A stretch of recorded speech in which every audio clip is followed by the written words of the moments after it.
At the end of this video, you'll know how much you should invest into Bitcoin, how to keep your cryptocurrency safe, and how private your investment is.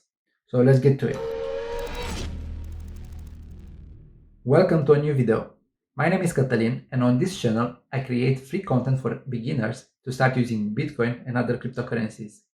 It should be easy for everybody to use this new technology. That's why I create a new video every single week, so you have no excuse to not get started.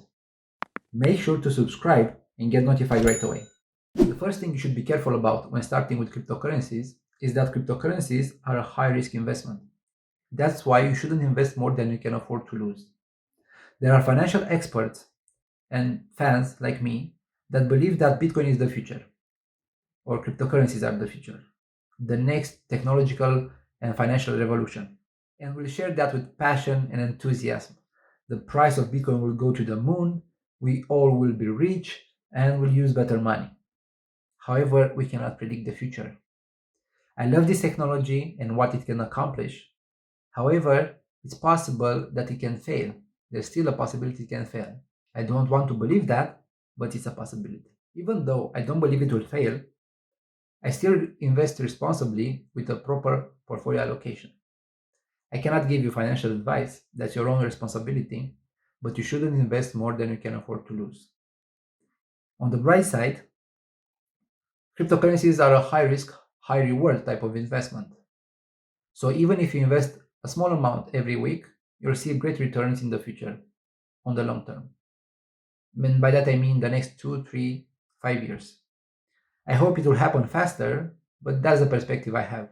Do you believe cryptocurrencies are the future? Click that like button and I'll know that we are in this together.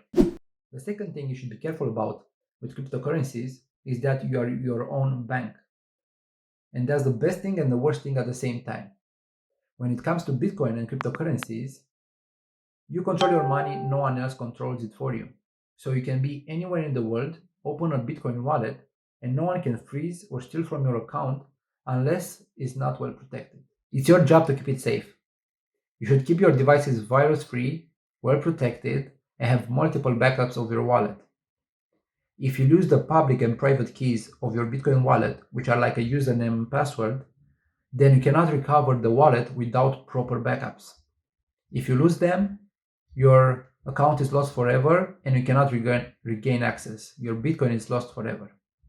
That's why security and backups are very, very important when it comes to Bitcoin. That's why you'll hear everybody say to hold the Bitcoin in your own wallet. Don't just leave them on the exchange platform where you bought your coins from. That means you don't own your coins. The exchange platform owes them to you until you withdraw those coins to your own wallet. There were many cases where platforms or exchanges were hacked and the coins were not recovered.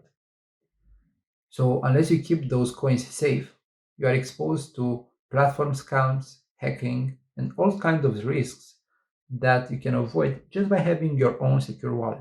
I should make a whole new video about how to store your Bitcoin safe and secure.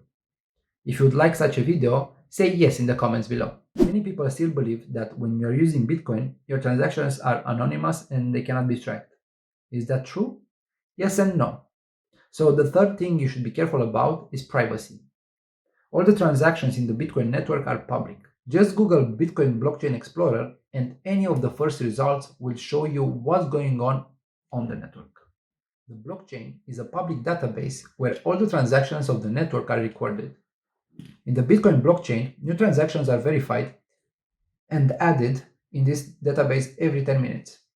That's why Bitcoin transactions are not instant and they take at least 10 minutes to settle. But as you can see, when you check any of these database entries, all you can see are Bitcoin addresses. There's no way for you to know who are the owners of these addresses. They are just a combination of numbers and letters. Even though all the transactions are public, personal data is private. There's no way to identify someone by their name and account balance just by looking at the blockchain. However, if someone can make a connection between you and the Bitcoin wallet, all your transactions can be tracked. For example, let's say that you accept Bitcoin donations or payments and you share your Bitcoin wallet address on social media. Now anyone can see what's going on with that Bitcoin wallet. Let's take this address for example. If I search for it on the blockchain, I can see how many transactions were made with this address and the amounts sent and received. Sure, it's hard to tell, almost impossible, whom you sent and received Bitcoin from, but the information is out there. So keep these things in mind if you value your privacy. Also keep in mind that whenever you want to buy coins from an exchange platform, they are required by law to ask you for your ID and personal information before you buy any kind of cryptocurrencies. So that can interfere with your anonymity on the Bitcoin network. There are still some ways to buy Bitcoin 100% anonymously. If you'd like to know how to do that, leave me a comment below and I'll create a separate video. Another solution would be to buy privacy coins like Monero or Zcash. They don't have a blockchain explorer because their transactions are not recorded in a public ledger. But again, that's a topic for another video. There you have it. 3 important things about cryptocurrencies that you now know and will make your cryptocurrency investments much safer. If you enjoyed this video, click that like button below and let me know what's your biggest takeaway. And be sure to subscribe for new videos every single week. And if you know someone that would benefit from watching this, share this video with them. That's all for today. Thank you for watching. I'll see you in the next video.